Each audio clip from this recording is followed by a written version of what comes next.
Assalamualaikum warahmatullahi taala wabarakatuh. A'udzubillahi minasyaitonirrajim. Bismillahirrahmanirrahim.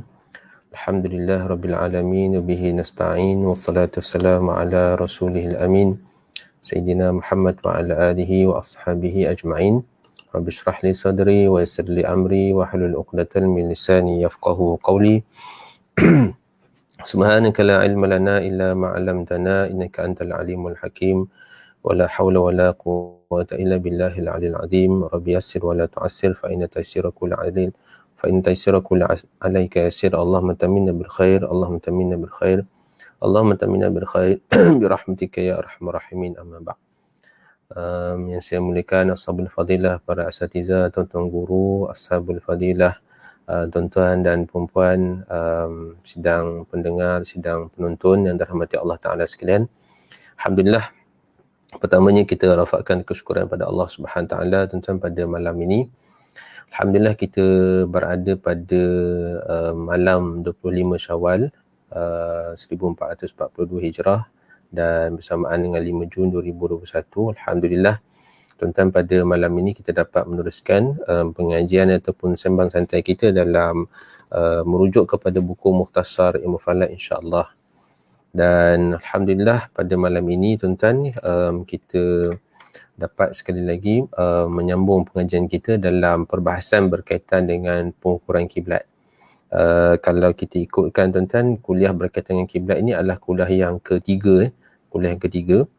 Masih lagi insya-Allah pada malam ini kita sambung pada kaedah penentuan arah kiblat. Tuan-tuan, seperti biasa sebelum kita masuk dalam perbahasan kita, sebagai mukadimah kepada perbincangan kita pada malam ini, insya-Allah tuan-tuan kita sandarkan kepada petikan daripada surah Al-Baqarah, surah Al-Baqarah. A'udzubillahi minasyaitonirrajim. Alam tarau anna Allah sakhkhara lakum ma fis samawati wa ma fil ard wa asbagha 'alaikum ni'amahu zahiratan wa batinah wa minan nasi man yujadilu fillahi bighairi 'ilmin wala hudan wala kitabim munir. Sadaqallahul azim. Yang bermaksud tuan-tuan, tidakkah kamu memerhatikan bahawa Allah telah memudahkan untuk kegunaan kamu apa yang ada di langit dan apa yang ada di bumi, dan telah melimpahkan kepada kami nikmat-nikmatnya yang zahir dan batin. Dalam pada itu ada di antara manusia orang yang berbantah mengenai sifat-sifat Allah dengan tidak berdasarkan sebarang pengetahuan atau sebarang petunjuk, dan tidak juga berdasarkan mana-mana kitab Allah yang menerangi kebenaran. Masya-Allah tuan-tuan. Tuan, di dalam ayat ini di mana Allah Subhanahu Wa Taala telah menyatakan bahawa yang saya nak highlightkan tuan-tuan tidaklah semua daripada perbahasan ataupun ayat ini, tetapi apa yang saya nak kongsikan adalah beberapa petikan ataupun awal yang saya cuba highlightkan pada malam ini, iaitu di mana Allah Subhanahu Wa Taala berfirman, alam tarau anna Allah sakhkhara lakum ma fis samawati wa ma fil ard. Mungkin pada itu sajalah pada malam ini, insya-Allah. Iaitu, tidakkah kamu memerhatikan bahawa Allah telah memudahkan untuk kegunaan kamu apa yang ada di langit dan apa yang ada di bumi. Masya-Allah. Tuan-tuan, saya cuba merujuk di dalam beberapa tafsir, antaranya tafsir Mutawalli Sya'rawi, tuan-tuan, seorang ulama yang cukup hebat, cukup mulia tuan-tuan, di mana beliau telah menyebutkan bahawa lafaz perkataan sakhara itu, sakhara, yang diterjemahkan dalam bahasa Melayu kita ini tuan-tuan sebagai Allah telah mempermudahkan, di mana kalau kita lihat di dalam tafsir itu menyatakan bahawa bagaimana Allah Subhanahu Wa Taala yang disebut dalam ayat ini sakhara, bermaksud sakhara ini juga bermaksud menundukkan. Alam tara anna Allah sakhkhara lakum, adakah kamu melihat, alam tara anna Allah, adakah kamu tidak melihat bagaimanakah Allah Subhanahu Wa Taala menundukkan kepada kamu, masya-Allah. Di dalam tafsir Mutawalli Sya'rawi menyebutkan bahawa bagaimana lafaz sakhara ini menunjukkan kepada kita bahawa langit, ma fis sama wa ma fil ard, itu apa yang ada di langit dan apa yang ada di bumi itu sebenarnya bukan tunduk kepada manusia, tetapi ditunduk ataupun dalam konteks ayat ini tuan-tuan, Allah Ta'ala telah mengarahkan bahawa mereka itu tunduk kepada Allah Subhanahu Wa Ta'ala. Maksudnya tuan-tuan, tunduk itu bukan tunduk kepada manusia, tetapi tunduk itu tunduk pada perintah Allah Subhanahu Wa Ta'ala. Di mana daripada sinilah tuan-tuan dapat kita faham bahawa secara kalau kita kata alam ini tuan-tuan, kita tak boleh kontrol, kita tak boleh kawal. Kita tak boleh kawal kalau sekiranya kita nak tahan matahari daripada terbenam, ataupun kita nak tahan bulan ini daripada terbit, ataupun kita nak tahan angin daripada bertiup. Tak boleh, kerana semua itu sebenarnya tunduk pada sunnatullah, tunduk pada peraturan yang Allah Ta'ala telah tetapkan. Cuma bila alam ini tunduk pada Allah Subhanahu Wa Ta'ala, maka manusialah yang akan menikmati manfaat daripada ketundukan alam ini pada Allah Subhanahu Wa Ta'ala. Dan daripada inilah tuan-tuan, manusia cuba memahami bagaimana ketundukan ataupun taatnya alam ini pada Allah Subhanahu Wa Ta'ala, dan kemudian kita manfaatkan ini. Dan ini antara salah satu tuan-tuan apa yang nak kita bahaskan dalam ilmu falak, yang mana kalau kita lihat dalam ilmu falak ni antara salah satu ilmu yang mana kita akan cuba memahami bagaimana tabiat alam itu, bagaimana sunnatullah itu berlaku. Dan daripada sunnatullah itu, kita akan cuba manfaatkan untuk kehidupan kita. Kita cuba manfaatkan untuk kelangsungan hidup kita. Dan insyaAllah tuan-tuan, pada malam ni kita akan lanjutkanlah perkara ini dan dapat kita lihat bahawa dalam surah Luqman ini, bagaimana Allah Ta'ala telah menyebutkan, telah mengingatkan kepada kita bahawa apa yang ada di langit, apa yang ada di bumi itu, semuanya tunduk pada Allah Ta'ala, yang mana ketundukan mereka itu telah memberikan manfaat kepada kita sebagai manusia. Masya Allah. Ini antara salah satu nikmat yang mana Allah Ta'ala telah berikan kepada kita, yang mana kadang-kadang mungkin nikmat itu kita tidak perasan, kita ambil mudah, kita ambil sambil lewa, tetapi itulah sebahagian pada nikmat yang Allah Ta'ala sebutkan di dalam ayat ini. Masya Allah, tuan-tuan. Itu sebagai mukadimah kepada perbahasan kita pada malam ini. Insya Allah, tuan-tuan. Baik, tuan-tuan, kita akan sambung pada malam ini, tuan-tuan. Sebelum saya terlupa, tuan-tuan, saya mohon maaf kerana dalam siri kuliah yang lepas, tuan-tuan, bila saya dengar balik kuliah yang lepas, ada mungkin saya terkhilaf menyebutkan firman Allah Subhanahu Wa Ta'ala, ma yuridillahu bihi khairan yufaqihu fid din. Dan seperti mana tuan-tuan guru semua sini maklum bahawa itu bukanlah firman Allah Ta'ala, tapi adalah hadis Nabi SAW. Ma yuridillahu bihi khairan yufaqihu fid din. Siapa yang Allah Ta'ala nak berikan kebaikan kepadanya, maka akan diberikan kefakihan ataupun kefahaman di dalam agama. InsyaAllah, tuan-tuan, saya mohon maaf kalau sekiranya tuan-tuan lihat pada siri yang sebelum ini, mungkin ada yang dengar. Jadi kalau ada tuan-tuan pada malam ni ataupun dapat disampaikan kepada sahabat-sahabat kita yang mungkin mendengar kuliah kita yang lepas, tak dengar pada malam ni, tuan-tuan minta sampaikanlah. InsyaAllah, moga-moga tuan-tuan Allah Ta'ala mengampunkan dosa-dosa yang kita sengajakan, insyaAllah. Baik. Jadi tuan-tuan, pada malam ni kita nak sambung semula pada perbahasan ataupun pada lanjutan kita berkaitan dengan istiwa a'zam. Tuan-tuan boleh rujuk halaman 94, halaman 94. Baik. Pada halaman 94 ni tuan-tuan, ada sedikit pembetulan pada ejaan a'zam itu. Pada halaman 94 itu, istiwa a'zam itu kalau ikutkan ejaan bahasa Melayu yang betulnya, mana A apostrofi D Z A M. Ini macam jadi istiwa azam, azam. Alif ain dha mim. Itu yang dalam bahasa Arabnya. Okey, baik. Jadi istiwa a'zam. Istiwa a'zam seperti mana tuan-tuan sedia maklum, pada 28 Mei lepas, beberapa siri kuliah, beberapa siri program dan sebagainya telah pun dilakukan untuk menerangkan tentang apa yang disebut sebagai istiwa a'zam ini. Tapi pada malam ni tuan-tuan, kita sebut sekali lagi kerana ada dalam buku kita ni, insyaAllah. Baik. Istiwa a'zam ini kalau dilihat sebenarnya telah disebut dalam beberapa kitab-kitab, telah disebut dalam kitab-kitab. Antaranya kitab Tazkirah fi Ilmi Hayyah, tuan-tuan. Kitab ini ada disebut, kitab ini sebenarnya dikarang oleh Nasruddin At-Tusi, Nasruddin At-Tusi, yang mana beliau hidup pada kurun ke-14, Dan saya ada cuba mencari juga nasnya itu, dan alhamdulillah tuan-tuan, saya dapat bertemu, tapi dengan terjemahannya itu yang mana saya merujuk kepada buku pengantar ilmu falak, teori, praktik dan fiqh yang ditulis oleh Al-Fadil Dr. Arwin Juli Rahmadi, tuan-tuan. Yang mana disebutkan bahawa dalam kitab ni dia tak sebut secara jelas istilah istiwa azam itu. Cuma disebut begini, tuan-tuan ya. Terdapat ragam cara, ini terjemahan dalam bahasa Indonesia. Terdapat ragam cara mengetahui zenit kiblat yang disebut sumut al-qiblat. Namun tidak tepat menguraikannya, maknanya dalam ni beliau tidaklah nak menguraikan sepanjang lebar. Namun secara mudah dan singkat, matahari akan melalui titik zenit.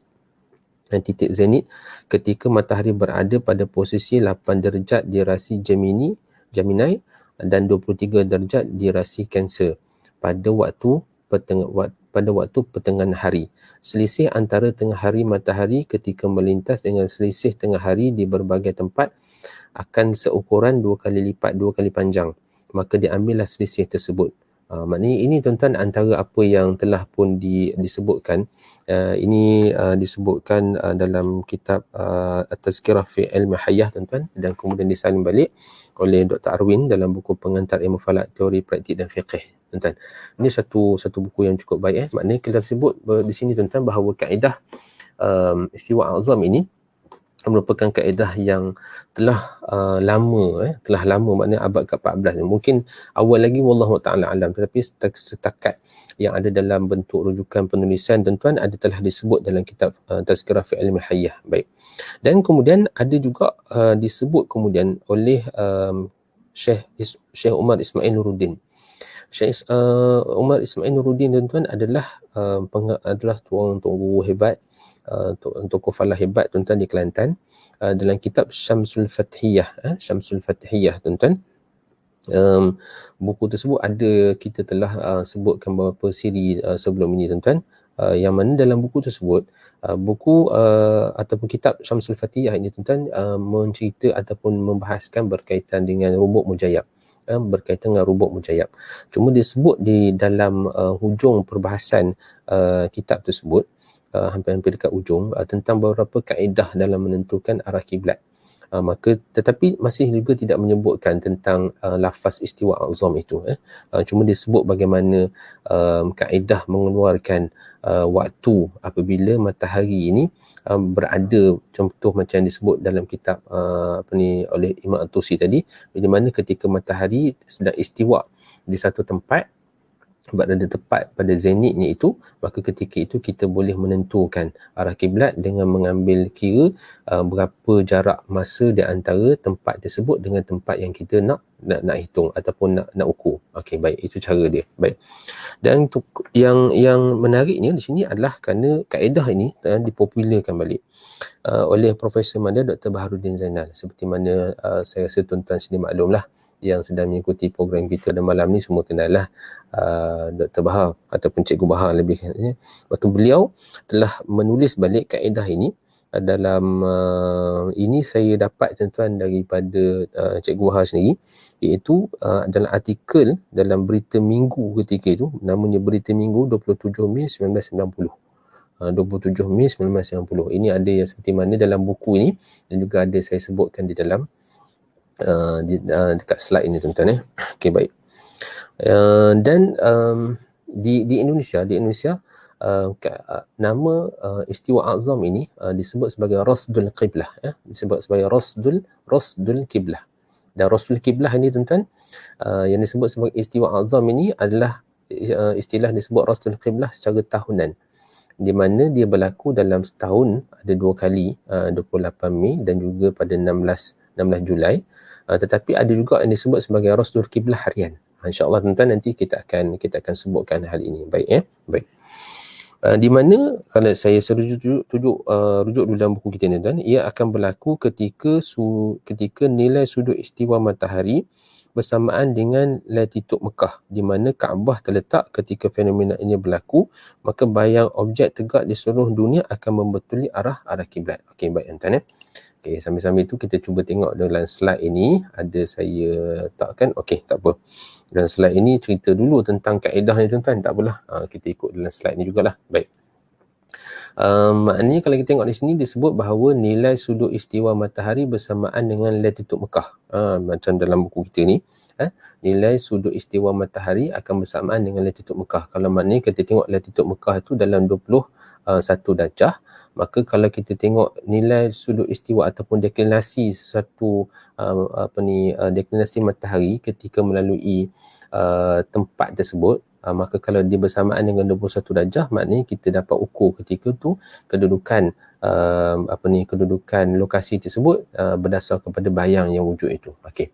Dan secara umumnya, saya sebut secara umumnya, dia berlaku 2 kali setahun, iaitu pada 28 Mei 5.16 petang, 16 Julai 5.28 petang.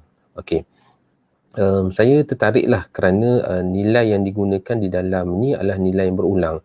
Mungkin Allah Ta'ala alam tuan-tuan, ini adalah kaedah di mana supaya kita mudah nak ingat agak-agaknya kan. Okey. Kalau tengok di sini 28 Mei 5.16 petang, 16 Julai 5.28 petang. Jadi kalau kita ingat yang nombor 1 ni saja, kita dah boleh ingat nombor 2. Pasal apa? Kerana tuan-tuan lihat di sini 28 Mei 5.16 petang, ambil 16 ni, 16 petang ni ambil jadi 16 Julai. Kemudian 5.28 petang ni ambil 28 dari sini. Jadi kita dah ingat tuan-tuan. 28 Mei 5.16 petang, 16 Julai kira-kira 5.28 petang. Okey.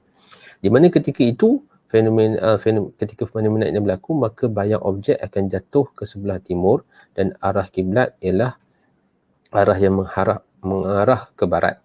Banyak objek yang panjang sewaktu petang juga menyebabkan arah kiblat lebih mudah diukur. Okey, inilah tuan-tuan antara sebab kenapa kaedah ini adalah kaedah yang sangat efektif dan mudah untuk kita gunakan. Kerana ketika mana nak aplikasikannya dia mudah.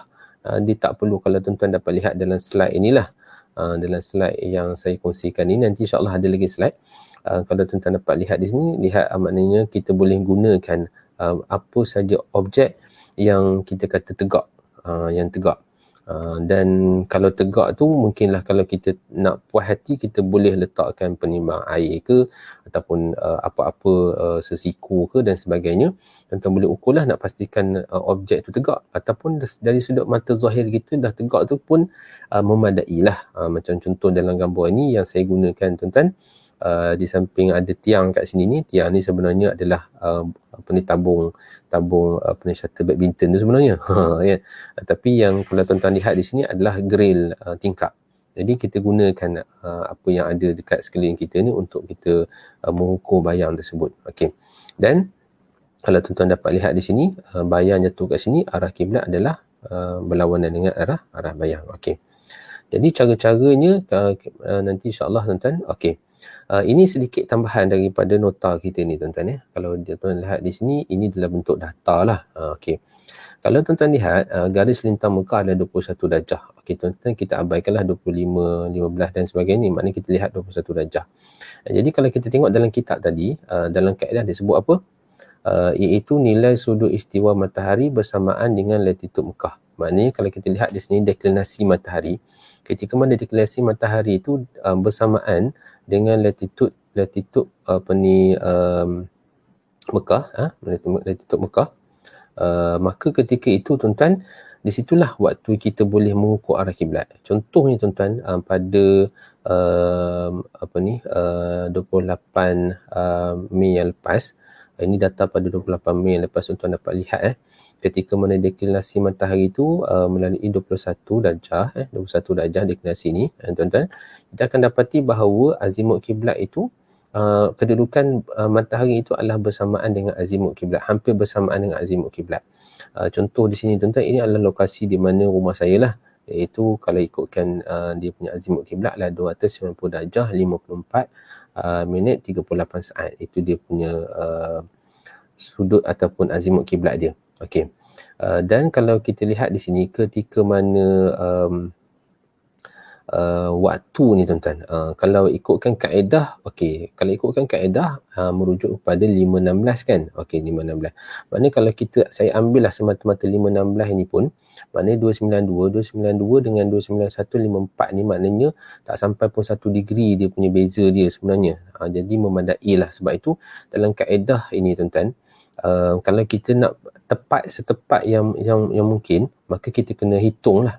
Kita kena hitung. Kalau dalam ni tuan-tuan, daripada hitungan yang saya buat, maknanya kalau ikut betul-betul 28 minit lepas tu, pada jam 5.22 baru yang paling tepat, iaitu 21 darjah 54 minit. Kalau tuan-tuan tengok di sini, arah kiblat adalah 21 darjah 54 minit. Mana kena tunggu 5.22, bukan 5.16. Tapi kalau 5.16 di 292.05. Tapi kalau tuan-tuan dapat lihat di sini, beza antara data ini 292.05, kalau tuan-tuan tolak dengan 2194 ni tak sampai pun 1 darjah.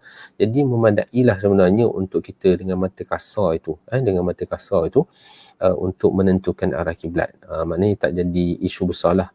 Kerana kaedah ni sebenarnya adalah kaedah yang nak dilaksanakan oleh orang awam, ataupun kalau kita nak gunakan, kita tak ada peralatan ataupun dalam masyarakat kita yang tak ada kemahiran yang tinggi dan sebagainya, maka kaedah ini boleh dilaksanakan kerana ia adalah kaedah yang mudah tetapi memadailah dari sudut fiqh. Kalau tuan-tuan masih ingat perbincangan kita dalam kuliah sebelum ni, kita dah bincang tuan-tuan bagaimana kedudukan yang disebut sebagai inhiraf kiblah itu kan, lari sedikit kiblat itu.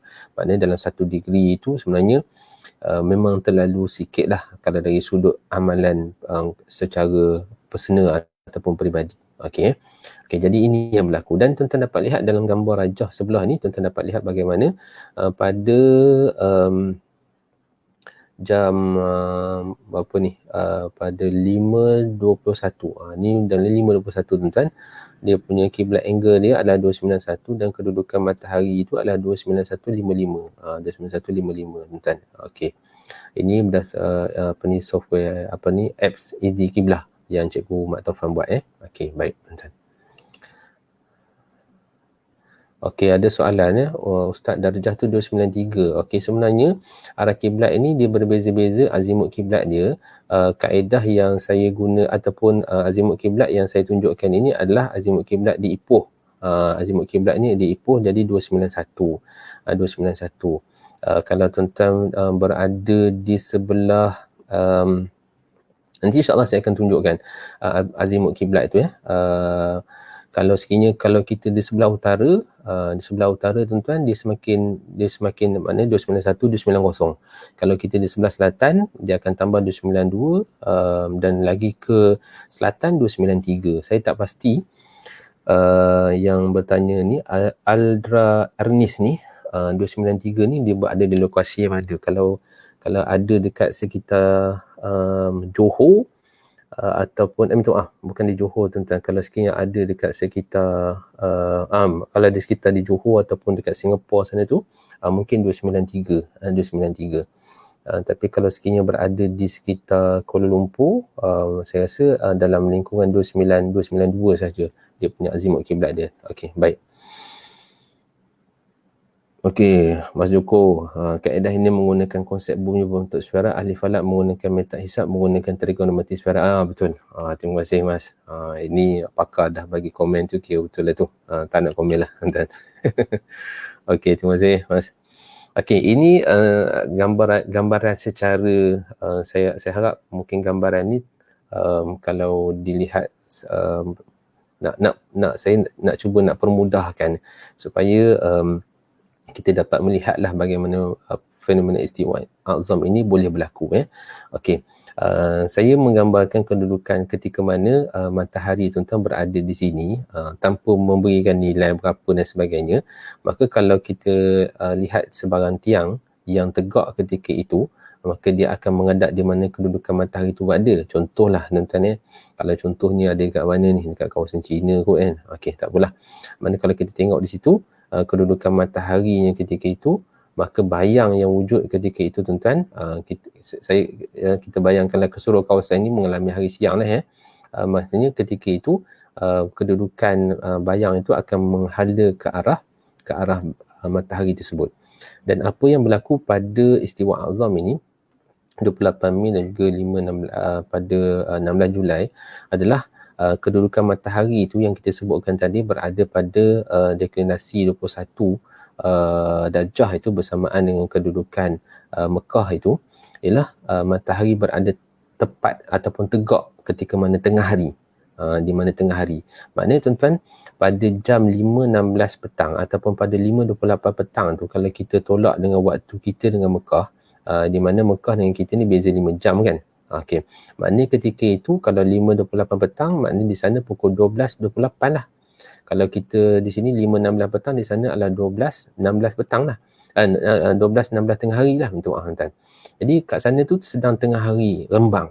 Jadi ketika itu matahari tegak di atas kepala, mana kalau kita berdiri di katalah kita berdiri betul-betul depan Kaabah ketika itu, mana kita akan dapati bahawa bayang kita ni hilang. Mana bayang kita ni betul-betul berada di bawah tapak kaki kita. Okey. Maka ketika itu, kalau kita lihat di sini, sebarang tiang yang tegak ketika itu akan menghala ataupun menghadap di mana kedudukan matahari itu berada. Dalam contoh dalam gambaran ini tuan-tuan, tuan-tuan dapat lihat bagaimana tiang ni tuan-tuan, dia menghasilkan bayang. Okay, ini katalah waktu ni kita petang lah. Yang ini mungkin ini waktu pagi. Ini waktu pagi, kedudukan ini berada di sebelah timur dia kan. Ini kita berada di sebelah barat. Jadi sebab itu bila matahari berada di sini, kita dapat waktu ni tengah hari, kita dapat pada waktu asar kerana kita sebelah barat daripada Mekah. Waktu matahari berada tegak itu di tengah hari di Mekah, kita dah waktu petang. Okey, jadi itu yang supaya tuan-tuan boleh faham bagaimana konsep ini berlaku dan bagaimana fenomena ini berlaku. Okey, jadi kalau kita lihat di sini, kedudukan Mekah itu adalah pada, okey, ini saya cuba garisan kasar sajalah tuan-tuan. Ini adalah dia punya kedudukan latitude dia. Okey, 15, 30, 45 sampai di sini Okey. Dan tuan-tuan dapat lihat bahawa kedudukan Mekah dia adalah 21 darjah. 21 darjah. Jadi kedudukan 21 darjah ini ketika itu matahari pun berada pada kedudukan 21 darjah. Jadi sama. Latitude Mekah ni dengan deklinasi matahari ni sama, 21 darjah. Maka ketika itulah kita dapat. Okey, dan kita sedia maklum bahawa kedudukan matahari ni maksimumnya adalah pergi kepada garis jadi, garis sartan dan sebagainya adalah pada 23,5 darjah untuk tuan-tuan ini silap ni, 23,5 darjah. 23,5 darjah. Mungkin tak betul kan tadi ni, boleh copy paste saja tuan-tuan, minta maaf. Okey, 23,5 darjah. Okey. Bila matahari berada pada maksimum dan juga pada kedudukan 23,5 darjah ni, garisan kalau di sebelah utara ni garisan sartan ni. Okey, garisan sartan. Maknanya kemudian matahari tu akan patah balik ke bawah. Maka ketika itulah ini berlaku pada bulan Mei, kemudian dia akan berlaku lagi pada bulan Julai. Sebab itu tuan-tuan, bagi kita di Malaysia ni kita akan dapat 2 kali peristiwa ini. Dan antara perkara yang menarik tuan-tuan yang ada saya baca dalam satu buku lah, tapi saya pun tak ingat tuan-tuan saya baca buku apa. Ini pun minta maaf tuan-tuan, tersalah ni main copy paste ni tuan-tuan. Baitul Maqdis tuan-tuan, dia punya latitude dia adalah 31 darjah. Baitul Maqdis latitude dia 31 darjah. Wallahu a'lam tuan-tuan, dalam buku tersebut menyatakan mungkin inilah antara hikmah yang lebih utama, yang tepatnya wallahu ta'ala alam, Allah Ta'ala lah saja lebih tahu kan. Tapi bila berlaku peristiwa tahwil kiblah, di mana berlakunya perubahan kiblat daripada Masjid Al-Aqsa ke arah kepada Mekah, maka kalau sekiranya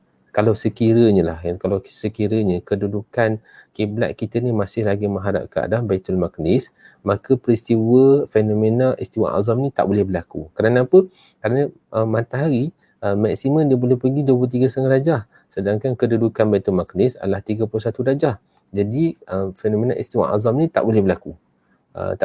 Maka antara hikmahnya, masya-Allah tuan-tuan, mungkin ini antara salah satulah daripada hikmah-hikmah yang lebih besar, yang lebih utama tentang perubahan tahwil qiblah itu. Ini sedikitlah kita punya hikmah di sebalik peristiwa istiwa azam ini kan. Okey, baik. Kalau tak tepat, mana tuan-tuan boleh tolak, boleh terimalah. Okey, insya-Allah Okey, baik. Dan ini ada video sedikitlah tuan-tuan, bagaimana peristiwa istiwa azam ini kita boleh manfaatkan untuk kita mengukur arah kiblat insya-Allah.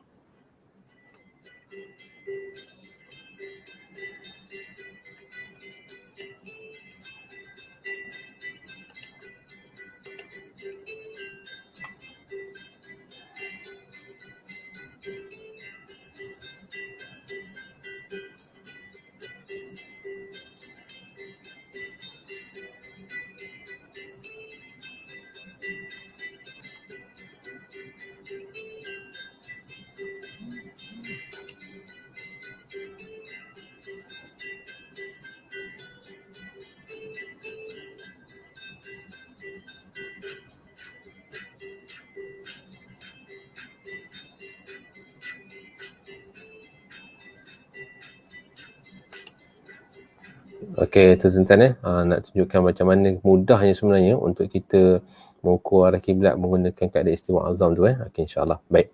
Dan ini antaranya tuan-tuan gambar-gambar yang alhamdulillah secara praktiknya ini yang dapat saya kongsikan dengan tuan-tuan yang ada dalam kuliah pada malam ni ataupun yang akan mengikuti kuliah kita pada masa-masa akan datang. Antara gambar-gambar lah bagaimana kaedah istiwa azam ni dapat dimanfaatkan oleh kita semua. Contoh macam gambar ni, yang ni dibuat oleh Fadil Ustaz Izwan maknanya dia ambil penimbang air ni, maka daripada penimbang air ni ataupun tuan-tuan dapat lihat juga apa ni kedudukan tingkap tu bersamaan dengan arah kiblat. Ini menggunakan apa ni, menggunakan penyedut sampah. Penyedut sampah. Ini menggunakan tiang rumah. Tiang rumah. Ini saya tak pasti guna apa, saya rasa mungkin tiang rumah juga. Ini menggunakan ini sebenarnya ukur lebih dahulu Al-Fadhil Ustaz Tajuddin dia ukur dulu. Yang ni tuan-tuan saya cerita kemudian. Ini ada Al-Fadhil Ustaz Amri dah buat pengukuran dengan menggunakan bayang shuttle, tabung shuttle, dan ini menggunakan dinding juga. Okey, yang ini tuan-tuan di rumah saya, di mana penandaan ini saya minta anak saya sendiri buat. Tuan-tuan dapat lihat ada 3 masa kat situ pada 5.15, ni berapa ni, 5.16, 5.22, 5.23. Jadi kalau kita lihat tuan-tuan secara mata kasar lah, kita dapat lihat sini arahnya hampir lebih kurang sama. Hampir lebih kurang sama. Jadi ini antara kaedah yang mana istiwa azam ni secara mudahnya tuan-tuan, dengan menggunakan bayang itu, tuan-tuan dapat terus menentukan arah kiblat dengan mudah. Jadi saya rasa kalau tuan-tuan dah terlepas ni, maknanya jangan lepaskan peluang lah. Pada 16 Julai pula insya-Allah fenomena ini akan berlaku sekali lagi. Okey. Dan ini antara gambaran tuan-tuan lah, macam gambar video tadi yang saya kongsikan. Bagaimana ini di masjid tempat saya tinggal lah, di mana waktu yang berlakunya istiwa azam ini, maka kalau lihat di sini tuan-tuan, bayang itu adalah bersamaan dengan arah kiblat dan dia adalah selari macam mana masjid ini ukuran kedudukan dia, maka dia sama. Ini antara caralah tuan-tuan kalau sekiranya tuan-tuan tak apa nak confident nak buat tu, maka boleh tengok dulu dekat masjid. Tapi waktu yang berlaku tu kalau boleh tuan-tuan buat cuba praktis dekat sehari sebelum daripada berlaku peristiwa istiwa azam, dan pada hari istiwa azam tu buat pula dekat rumah. Jadi tuan-tuan secara umumnya kalau kita lihat di sini tuan-tuan, kita boleh buat semakan juga di masjid ataupun di surau. Tapi insya-Allah lah di masjid dan surau ni biasanya kiblatnya betul. Yang lebih pentingnya adalah dengan kaedah ni kita boleh buat pengukuran di rumah-rumah. Kerana di rumah-rumah kita biasanya jarang sekali kan kalau ada orang datang mengukur arah kiblat di rumah, kecuali kalau tuan-tuan ada persatuan-persatuan yang ada buat. Macam contoh di Selangor, dan alhamdulillah kami di Perak pun cuba jugalah untuk mengukur kiblat di rumah-rumah ni. Jadi ini antara salah satu kaedah lah macam mana kita boleh buat pengukuran kiblat di rumah dengan menggunakan kaedah istiwa azam. Okey, baik. Okey, seperti mana yang saya sebutkan tadi bahawa di samping kaedah istiwa azam yang berlaku secara tahunan, kita juga sebenarnya boleh mengukur ataupun menggunakan kaedah yang hampir lebih kurang sama dengan menggunakan bayang untuk menentukan kiblat pada setiap hari. Tapi dia memerlukan pada hitungan. Saya menggunakan perisian accurate time untuk membuat hitungan ini, dan ini sebagai satu contoh lah hitungan yang tuan-tuan dapat lihat ini pada bulan Julai. Pada bulan Julai. Sebenarnya kita dah sebutkan tadi pada 28 pada 16 Julai. Pada 16 Julai nanti peristiwa istiwa azam ni akan berlaku lagi. Jadi kalau tuan-tuan dapat lihat di sini, bermula daripada 9 hari bulan 7, jadi kita dah boleh menentukan arah kiblat itu. Pada setiap hari kita boleh buat 9, 10, 11, 12, 13, 14, 15, 16 tu dia peak lah. Kaedah istiwa azam tu peak. Kemudian pada 17 sampailah 31. Dan kalau tuan-tuan dapat lihat dalam gambaran ini, dalam jadual yang saya sediakan ini, dia makin lama makin awal makin awal. Macam ni dia berlaku pada pukul 6.20, kemudian dia berganjak pada pukul 5, dan kemudian dia berganjak pada pukul 4. Jadi makin lama makin awal untuk bulan Julai ni. Kalau bulan Mei hari tu dia makin lama makin lambat. Makin lama makin lambat, makin lama makin lewat. Jadi dengan menggunakan kaedah istilah yang mungkin kalau saya pun dapat makluman, contoh macam di Selangor, di Pulau Pinang ada mereka keluarkan jadual waktu lintasan kiblat harian. Kalau tak silap saya lah istilah yang digunakan dalam takwim ataupun dikeluarkan dalam laman web, lintasan kiblat harian. Mana kita boleh menggunakan kaedah yang hampir lebih kurang sama juga dengan kaedah istiwa azam ini, di mana ketika mana kita nak menentukan arah kiblat itu, kita hanya menentukan bayang, lihat saja pada bayang tersebut. Okey, yang ini berlaku pada waktu petang, tapi ada juga tuan-tuan yang berlaku pada waktu pagi. InsyaAllah nanti kalau sempat nanti saya akan tunjukkan pada kuliah akan datang bagaimana kita ada pula lintasan kiblat harian ni yang berlaku pada waktu pagi. Ini pada waktu petang. Okey, baik. Jadi tuan-tuan, kita boleh, maknanya kita bukan saja boleh menggunakan dua tarikh itu saja, tetapi juga kita boleh buat satu pengiraan. Tetapi tuan-tuan ini kena buat pengiraan lah. Tuan-tuan boleh rujuk dalam beberapa perisian ataupun tuan-tuan boleh rujuk kepada Jabatan Mufti, bahagian falak Jabatan Mufti untuk bertanya kepada mereka tarikh mana yang sesuai untuk menentukan arah kiblat dengan menggunakan bayang saja. Okey, baik. Okey, seterusnya tuan-tuan, ini antara contoh lagi lah video macam mana gambaran untuk menunjukkan macam mana yang ni yang saya ambil ketika 17 Julai. Kalau ikut kaedah istiwa azam pada 16 Julai pada 16. Okey tuan-tuan, tak apalah saya tunjuk sedikit contoh. Ini bayang yang wujud ketika mana 16 pada 17 Julai itu. Okay, Assalamualaikum warahmatullahi wabarakatuh. Ini adalah 17 bulan 7 2019. Tadi kita telah tandakan bayang yang bersamaan dengan arah kiblat pada jam 5.19 minit, dan saya dapati bahawa arah kiblat itu sama lah seperti mana yang telah ditanya pada 13 bulan 7 2019 pada 5.45 petang. Dan ini adalah kaedah yang sama bila kita menggunakan kaedah istiwa azam yang berlaku kemarin. Namun maknanya pada hari ini pun kita masih lagi dapat menggunakan kaedah yang sama, tapi dengan sedikit perbezaan waktu lah.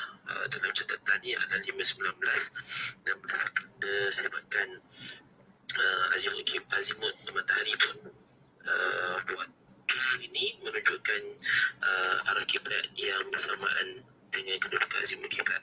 Jadi kalau kita dapat lihat di sini bagaimana waktu yang telah pun dicatat dan juga bagaimana kedudukan matahari. Itu kedudukan matahari yang berada tepat pada arah kiblat.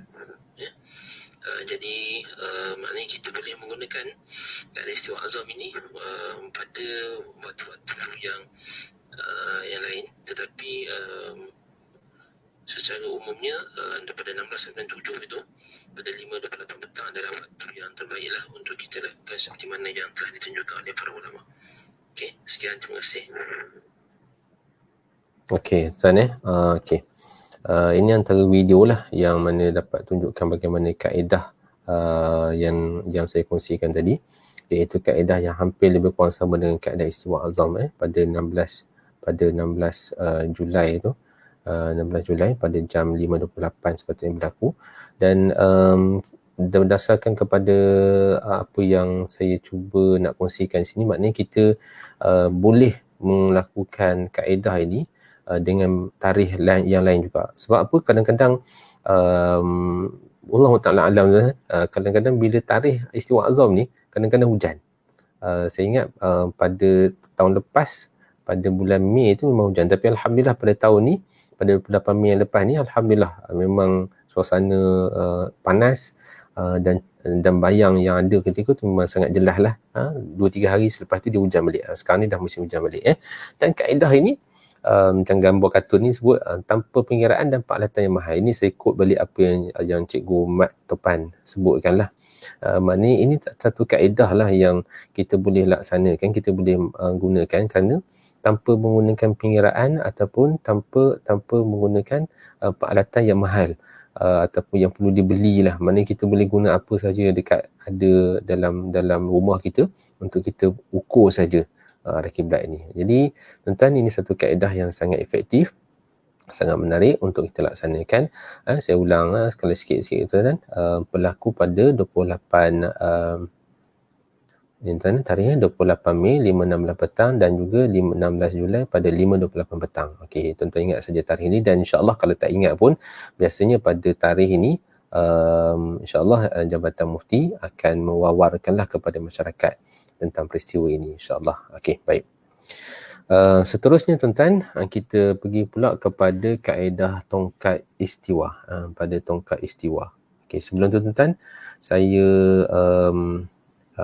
terima kasih kepada Tuan Haji Zahari ada menyebutkan tentang, kalau tuan-tuan yang mungkin saya akan pergi juga kepada jadual azimut kiblat tu, tapi kalau tuan-tuan yang mungkin ada buku nak semak jadual azimut kiblat tu, boleh lihat pada halaman 100. Halaman 100, kalau sahabat kita tadi mengatakan 293 tu adalah kedudukan di sebelah selatan Johor ataupun di Singapura lah 293 tu. Mungkin yang bertanya pun memang dekat Singapura kot. Okey. Kalau sekiranya kita berada di sebelah utara, nilainya adalah lebih kecil, 290, 291. Okey, baik. Okey tuan-tuan. Seterusnya, tuan-tuan, kita pergi pula pada kaedah tongkat istiwa. Tongkat istiwa. Dan terima kasih pada Tuan Haji sebutkan Jabatan Mufti Selangor ada keluarkan jadual tersebut, jadual lintasan matahari itu. InsyaAllah tuan-tuan, kami di Perak pun akan keluarkanlah jadual itu dalam bulan Julai ni, kerana bulan Jun ni kalau kita buat pengiraan dah tak ada dah. Kerana dia dah berlaku pada waktu malam. Kedudukan matahari ni berada pada kedudukan kiblat berlaku pada waktu malam. Jadi tak valid lah. Jadi kita akan keluarkan pada waktu pada bulan Julai nanti insya-Allah, berdasarkan kepada jadual yang tuan-tuan dapat lihat tadi. Baik. Seterusnya tuan-tuan, kita pergi pada halaman 96, iaitu kita pergi pula kaedah tongkat istiwa. Tongkat istiwa. Yang ni perlu sedikit peralatan. Perlu berkata. Okey, betul Ustaz, saya daripada Singapura. Masya-Allah. Ya betul lah tu ya. Alfra Ernest daripada Singapura tu, betul lah 293. Okey, baik. Termalah. Saya pun tak sampai lagi Singapura tu. Okey, insya-Allah nanti sampai. Okey, tongkat istiwa Okey. Tongkat istiwa ini adalah kaedah yang juga sangat popular yang digunakan oleh masyarakat, oleh orang dulu, tuan-tuan. Seperti mana yang tuan-tuan sedia maklum bahawa kaedah yang saya cuba kongsikan, kami penulis buku Mukhtasar ini cuba kongsikan adalah merujuk kepada kaedah-kaedah kaedah-kaedah tradisional, kaedah-kaedah yang telah disebut oleh para alim ulama kita satu ketika dulu, dan kita cuba highlightkan balik. Dan tak adalah pengiraan yang complicated, cuma adalah sedikit-sedikit pengiraan yang sikit-sikit saja insya-Allah. Baik. Tongkat istiwa boleh digunakan dengan mengambil bacaan kedudukan matahari sebelum dan selepas matahari istiwa. Okey, secara umumnya tuan-tuan dapat lihat di dalam gambar slide ini, apa yang tuan-tuan perlu adalah, dan juga kalau tuan-tuan lihat dalam halaman 96 ni, yang penting di sini adalah kita kena sediakan satu tiang. Nama pun tongkat, maka kita kena sediakan tongkat. Tongkat maknanya kena sediakan tiang lah. Okey, tiang. Jadi di tiang tersebut tuan-tuan, maka kita kena buat bulatan. Bulatan macam dalam gambar rajah di dalam buku kita ni ada 1, 2, 3 bulatan. Bulatan di sekeliling tiang ataupun tongkat itu. Ataupun dalam gambar ni tuan-tuan, saya letak 2 lah. Pasal apa 2? Pasal waktu tu tak sempat nak buat banyak-banyak. Ataupun kalau tuan-tuan nak buat lagi banyak, lagi baik. Lagi banyak, lagi baik. Mana bulatan tu nak buat 3 ke, nak buat 5 ke, nak buat 6 ke, lagi baik. Okey. Dan tuan-tuan, macam mana kita nak apply tongkat istiwa ni? Okey. Lihat dalam buku kita ni, yang pertama, pacakkan satu tiang lurus di tengah-tengah garisan bulatan. Maknanya, tuan-tuan kena pastikan bahawa tiang itu tegak dan kita letakkan di tengah-tengah bulatan tersebut. Letak di tengah bulatan tersebut. Okey. Yang kedua, ambil sekurang-kurangnya 2 bacaan bayang, iaitu sebelum dan selepas matahari istiwa. Maknanya, kaedah yang kita nak ambil ni tuan-tuan, dia kena lama sikit. Macam contoh kaedah istiwa azam tadi, tuan-tuan tunggu 5.16 petang ataupun 5.28 petang je, kemudian terus dapat arah kiblat kan. Tapi dengan kaedah tongkat istiwa ni kena tunggu 2 masa. Yang pertama, sebelum istiwa, kalau saya kata macam inilah, sebelum zuhur ataupun selepas zuhur, ataupun kalau tuan-tuan yang dah ikut kuliah kita daripada awal, sebelum istiwa, selepas istiwa. Okey. Maknanya kalau contoh tuan-tuan, tuan-tuan ambil katalah kata sejam sebelum Zuhur, tuan-tuan ambil pula sejam selepas Zuhur. Lebih kurang begitulah. Okey, masa dia kita agak-agak baik. Dan apabila bayang telah menyentuh garisan bulatan tersebut, tandakannya contohnya dalam gambar di atas. Okey. Maknanya kalau tuan-tuan dapat lihat dalam gambar ni tuan-tuan ya. Okey, saya cuba ni. Okey, tuan-tuan tengok ya. Apabila matahari pada kedudukan 1, matahari ni adalah terbit timur ni sebelum istiwa, sebelum Zuhur lah ya. Sebelum istiwa ataupun sebelum Zuhur. Maknanya ketika matahari ni berada pada kedudukan ni, maka bayang ni tuan-tuan, tuan-tuan ambil ujung bayang tu. Jangan ambil kalau awan ni mungkin bayang tu panjang sampai ke sini lah. Okey. Tak. Yang kita nak ujung bayang tu. Maka ujung bayang tu bila dia sentuh saja bulatan tu, tuan-tuan tandakan bulatan tu. Tuan-tuan tandakan pada sentuhan di antara bayang dan hujung tiang ni, bayang ni kena bulatan ni. Maka kita tanda. Okey. Itu satu. Dan kemudian selepas daripada Zuhur tu, matahari berpindah ke sebelah barat, maka bayang tu pun akan pindah ke sebelah timur. Jadi ketika itu tuan-tuan, ketika matahari pada kedudukan nombor 2 ni, tuan-tuan tengok di sini. Dia ada kedudukan nombor 2 di sini. Tak. Dia touch saja, dia sentuh saja bayang ketika itu, sentuh saja bulatan tu, maka ketika itu tuan-tuan tanda pula kat sini. Okey, baik. Okey. Setelah kedua-dua penandaan diperolehi, kita pergi yang pada halaman 97 pada nombor 3. Setelah kedua-dua penandaan diperolehi, buat satu garisan yang menghubungkan kedua-dua garisan tersebut. Minta maaf tuan-tuan malam ni cakap pun tak berapa lancar. Tak tahulah kenapa. Tuan-tuan dapat lihat di sini kedudukan titik pertama di sini, titik kedua kat sini. Okey, ini sebelum Zuhur, ini selepas Zuhur. Jadi daripada titik itu tuan-tuan buat satu garisan, buat satu line, satu. Okey. Ataupun kalau sekiranya tuan-tuan dapat dalam garisan luar ni, katalah ketika tu tuan-tuan ambil banyak titik. Cuma pastikan bahawa titik yang tuan-tuan nak sambung ni kena dalam bulatan yang samalah. Kalau contohnya sini dia sentuh sini, yang kedua tu dia sentuh sini, maka sambung.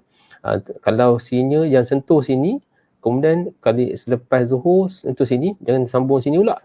Itu menghadap ke tempat lain tu, dia tak sampai ke kiblat tu, ke tempat lain pula begini. Okey. Kaedah dia kena bulatan yang sama. Kena bulatan yang sama. Di mana bayang tersebut sentuh kat sini. Kalau sekiranya kita nak ambil bulatan luar ni, kena bayang ni sentuh kat sini dan juga sentuh kat sini. Itu kaedah dia. Dia tak boleh guna bulatan lain. Dan yang kena tu hujung bulatan tu. Kalau nak tepat tuan-tuan ambil hujung bulatan pula. Hujung tiang tu. Hujung bayang tiang tu. Okey, baik. Dan ini tips lah sikit daripada ni. Kalau tuan-tuan nak buat banyak bulatan pun lagi baik. Pasal apa? Kadang-kadang tuan-tuan dalam pengalaman yang kami buat lah, dan juga pengalaman cikgu-cikgu kami, Cikgu Wahab, Cikgu Mak Taufan, ini pesan-pesan daripada mereka jugalah. Kadang-kadang sebelum Zuhur tu dapat bayang ni. Tiba-tiba tuan-tuan lepas Zuhur tak dapat bayang ni. Maknanya kalau selepas Zuhur katalah mendung, tiba-tiba bila dah tu dia dah pendek dah ke sini. Jadi tuan-tuan cuba dapatkan banyak titik, banyak penandaan sebelum Zuhur. Jadi selepas Zuhur tu pun banyak option. Kalau tak dapat yang ni, dapat yang ni. Tak dapat yang ni, dapat yang ni. Tak dapat yang ni, dapat yang ni. Jadi banyak option. Sebab tu boleh buat banyak bulatan dan banyak penandaan. Itu yang dia. Okey. Dan secara umumnya kalau kita kata nak mudah tuan-tuan, tuan-tuan letakkan jam lah, senang. Maknanya kalau letak sini sejam sebelum Zuhur, tuan-tuan boleh bajet dah. Yang ni lebih kurang sejam selepas Zuhur ataupun sejam selepas istiwa. Itu kaedah dia. Dan oleh kerana kaedah ni tuan-tuan mengambil masa yang agak lama lah. Maknanya kalau sejam-sejam tu paling kurang pun 2 jam. Jadi sebab itu kalau tuan-tuan menggunakan kertas, contoh dia, ataupun gunakan kertas A4 kemudian tampalkan atas atas macam papan dan sebagainya, maka kena lekatkan. Kerana dia ambil masa yang agak lama, tak boleh letak begitu saja, takut nanti ditiup angin, maka ketika itu habislah, tak balik lah tuan-tuan, pasal dah bergerak dah kertas tu. Okey, baik. Okey, kemudian tuan-tuan setelah kita dapatkan garisan antara dua garisan tu, maka kita pun letakkan garis, maka garisan yang menghubungkan antara titik 2 dan titik 1 ni ataupun titik 1 titik 2 ni adalah garisan timur barat. Garisan timur barat. Mana kalau yang menghadap ke arah bayang selepas zuhur tu, itu adalah garisan sebelah timur. Yang sebelum zuhur, ini selepas zuhur, ini sebelum zuhur, maka itu adalah menghadap ke sebelah barat. Jadi kita dapat garisan timur barat, maka kita letakkan pula 90 darjah dekat sini, maka kita akan dapat garisan utara selatan. Maka dapat garisan utara selatan, dan selepas itu tuan-tuan, bila dapat utara dan dapat selatan dan dapat timur dan dapat barat, selepas itu kita boleh dapat anggaran di mana kedudukan Kaabah kita ataupun di mana kedudukan kiblat kita. Macam kaedah ni tuan-tuan, maknanya kalau kita daripada barat ni, kalau kita tahu kiblat kita ni adalah 291 dalam konteks kita di Ipoh, mana tuan-tuan buka lah dalam 21 darjah di sini. Dalam 21 darjah, ataupun kalau sekiranya tuan-tuan tadi puan Aldra tadi tu yang ada di Singapura, maka bukalah dalam lingkungan 23 darjah. Maka kita dah sampai ke arah Kaabah. Ini kaedah ni tuan-tuan, ini kaedah yang sangat baik, sangat efektif untuk kita dan sangat tepat juga, berdasarkan kepada beberapa kajian yang ataupun amali yang kami buat lah. Tapi dia ambil masa yang agak lama. Dan tuan-tuan, yang saya kongsikan ini antara gambar tongkat istiwa lah, yang mana yang proper lah. Yang sebelah ni tuan-tuan, tongkat istiwa ni saya ambil gambar ni di Balai Cerah Al-Khwarizmi Melaka. Balai Cerah Al-Khwarizmi Melaka, di mana ni tuan-tuan dapat lihat kan, berapa banyak dia punya bulatan dalam ni kan. Jadi dia banyak option kat sini. Ni tiang dia menggunakan ini ialah menggunakan peralatan yang agak mahal jugalah ni kan. Kena tempah ni kan. Kalau nak beli pun saya rasa mungkin harga dalam 1,000-2,000 juga ni kan. Okey. Tapi tuan-tuan, saya search tadi tu, saya dapat satu gambar dalam YouTube. Ada seorang pelajar, dia buat praktikal. Ini sebenarnya kaedah asal dia lah sebenarnya. Kaedah tongkat istiwa sebenarnya kita bukan buat atas kertas ataupun atas plate macam ni, tapi dia buat atas tanah. Di mana kalau kita letakkan tiang ni, kemudian dia buatkan bulatan itu, dan bulatan ni digunakan ada dekat tangan ni. Kalau tuan-tuan boleh search dalam YouTube tongkat istiwa, dan kalau dapat gambaran ni tuan-tuan boleh tengoklah macam mana dia buat. Memang kaedah ni memang kaedah yang diajar seperti mana diajar oleh guru kami jugalah, iaitu dengan menggunakan tiang ni, dan kemudian tuan-tuan ikat macam kita kata ranting kayu, ikat dia pada satu tali, dan kemudian buat bulatan. Ikat dia kat sini, kan buat bulatan. Maka kalau kita ikat kat sini, tuan-tuan, bulatan dia akan samalah pasal panjang tali tu sama. Kemudian tuan-tuan, seterusnya tuan-tuan buka bagi tali tu panjang sikit, dan kemudian kita boleh buat bulatan yang kedua, dan seterusnya. Kalau tali tu panjang maka besarlah, tapi tuan-tuan jangan panjang sangat, pasal tiang ni pun kalau tengok dia punya ni kan, ni contohnya tuan-tuan, di mana bayang tu sampai touch pada sini, tuan-tuan tanda dekat sini. Ini kaedah yang sangat baik, dan tuan-tuan boleh tengok dalam YouTube sahabat kita ni dia buat praktikal bagaimana kaedah tongkat istiwa ni dengan atas tanah langsung kan, atas tanah senang. Yang ni tak payah nak tunggu tak payah nak risau kena terbang, tiup di angin dan sebagainya lah, memang atas tanah kan. Ini sebenarnya adalah kaedah asal dia, memang dia buat atas tanah. Dan tapi oleh kerana hari ni mungkin kita pun nak cari tanah macam ni pun rasanya mungkin susah lah. Sekeliling masjid tu kan dah penuh dengan tar, dah penuh dengan simen dan sebagainya kan. Jadi sebab itulah kita buat kaedah yang lebih mudah. Okey, baik. Okey, tuan-tuan. Ini adalah kaedah tongkat istiwa, yang mana dengan tongkat istiwa ni tuan-tuan boleh dapat mengukur arah kiblat dengan menggunakan tadi dua titik, di mana dapat satu titik yang di sebelah barat, dan kemudian bila matahari itu dah berpindah ke sebelah barat, kita dapat satu titik pula di sebelah timur, dan tuan-tuan boleh tandakan dan buat satu garisan maka di sini adalah garisan timur barat dan tuan-tuan dapat utara selatan dan kemudian kita akan dapat arah kiblat. Baik tuan-tuan. Okey, seterusnya tuan-tuan, dalam masa yang berbaki ni saya cubalah setakat mana yang boleh kita nak pergi kepada kaedah yang paling popular. Paling popular dan saya rasa mungkin dalam banyak-banyak kaedah tuan-tuan, inilah kaedah yang paling popular dan paling mudah lah saya rasa kan. Paling mudah. Okey, iaitu menggunakan kompas. Okey, menggunakan kompas. Tuan-tuan, dalam slide ini saya tunjukkan beberapa kompas lah yang saya yakin bahawa tuan-tuan pun menggunakan kompas-kompas ini. Antaranya kompas macam kompas prismatik, kompas yang anak-anak kita pakai dekat sekolah. Dia ada ada macam pembaris, kemudian dekat situ juga ada macam kantar pembesar. Ni kerana canggih sikit lah. Ini contohnya kompas secara personal tuan-tuan. Kalau kami di Jabatan Mufti, kami buat kursus tentang penentuan arah kiblat menggunakan kompas. Ini kompas yang kami pilih lah kerana saiznya itu agak besar. Maknanya kalau kita letak atas tangan tu boleh nampak lah dia punya bacaan azimut dia tu. Dan kemudian dari sudut kosak dan sebagainya itu pun dia kurang sikit. Contoh saya bukan jual kompas tuan-tuan, tapi antara kompas yang kami pakai, tuan-tuan boleh beli, boleh gunakan pelbagai jenis kompas lagi. Okey. Dan hari ni pun tuan-tuan, saya pergi yang kat sini dulu yang ini. Kita ada kompas kiblat yang ada jual dekat pasar raya dan sebagainya. Dia terus menunjukkan arah kiblat. Jadi ini pun sebenarnya boleh kita gunakan. Boleh kita gunakan, jangan kata tak boleh guna. Ayah kita pergi Mekah, mak kita pergi Mekah, Tok Wan kita pergi Mekah kadang-kadang dulu selalu bawa balik ni kan. Selalu bawa balik ni. Tapi hari ni pun dah adalah jual dekat pasar raya dan sebagainya. Jadi ini antara salah satu model lah yang menggunakan kedudukan menggunakan kompas bagi menentukan arah kiblat. Dan ini tuan-tuan kompas yang ada dalam phone kita.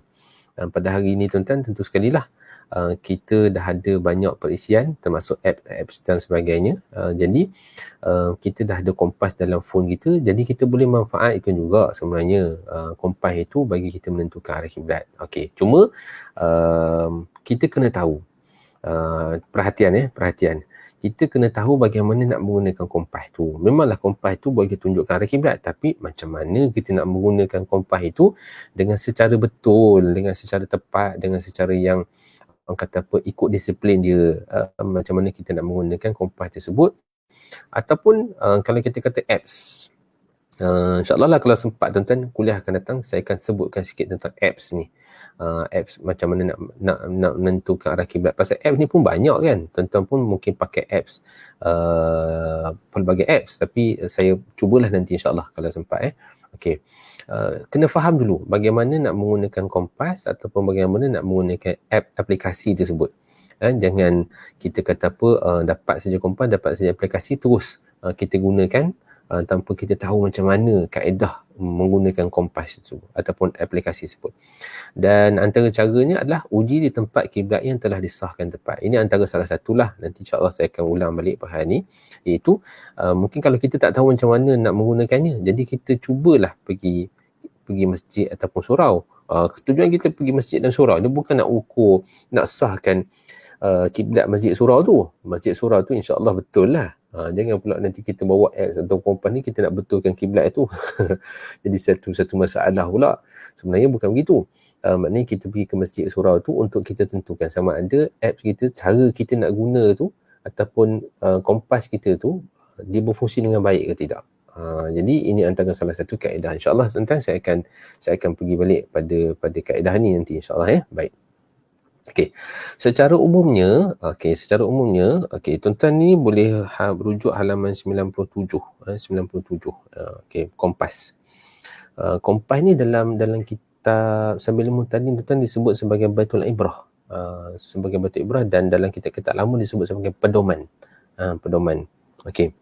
Maka penggunaan kompas ini kalau dah rujuk dalam buku kita tuan-tuan,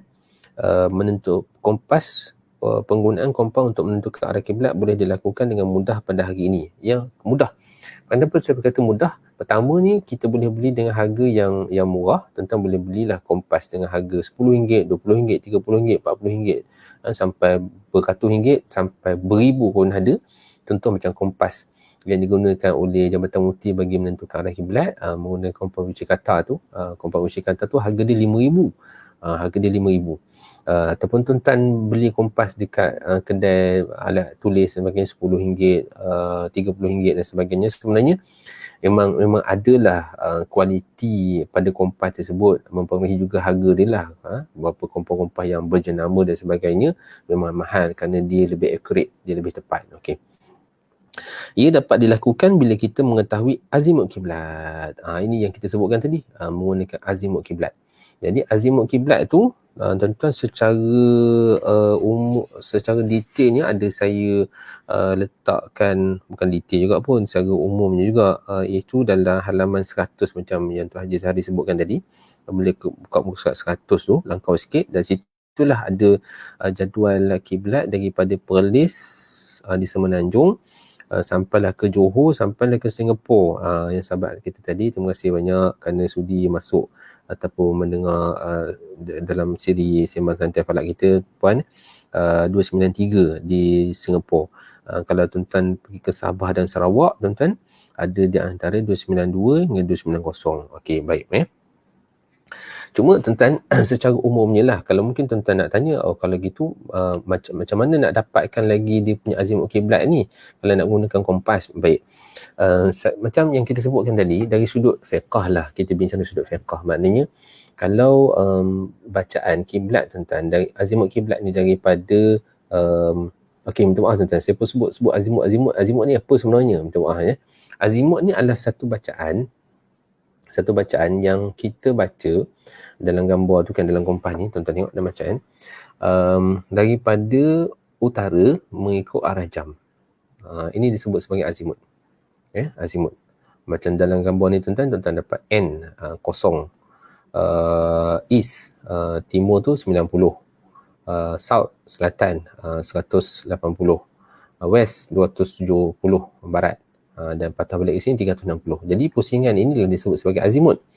Jadi bila disebut azimut kiblat itu adalah kedudukan 291.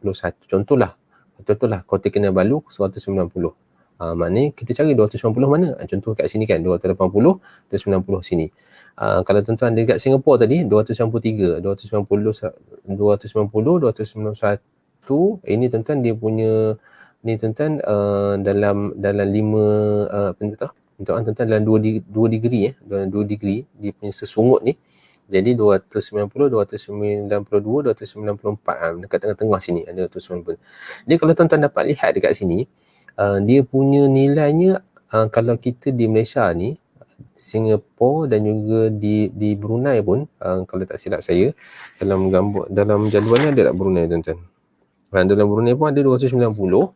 Labuan ada 290. Kalau ikutkan, kalau kita merantau daripada ni, maknanya dalam lingkungan 290. Kalau kita ada kat Malaysia saja 292 lah. Kalau kita lajak sampai ke Singapura 293. Jadi beza antara 290 293 ni boleh kata kalau dari sudut fizikal kita nak solat tu dengan menggunakan kompas ni masih terlalu kecil lah. Jadi kalau kita beranggapan bahawa arah kiblat di antara ini 290 hingga 292 atau 293 memandai lah sebenarnya untuk pelaksanaan solat secara bersendirian. Kalau kita pergi travel kat mana-mana, tuan-tuan bawa kompas, azimut kiblatnya tuan-tuan anggarkan saja dalam 290 hingga 292 ataupun 293. Itu dah memandai sebenarnya. Dah memandai tuan-tuan. Okey. Allah Akbar. Saya minta maaf tuan-tuan kerana dah terlajak masa 10.34 dah tuan-tuan. Jadi saya rasa saya berhenti setakat itu dulu. Nanti ni kita akan tengok macam mana aplikasi menggunakan kompas inilah insya-Allah pada masa pada kuliah akan datang tuan-tuan. Saya minta maaf dah terlajak 10.34. Okey. Jadi penggunaan kompas ni insya-Allah saya akan bincangkan dalam kuliah yang akan datang tentang bagaimana menggunakan kompas ini dengan cara yang betul lah, dengan cara yang betul insya-Allah.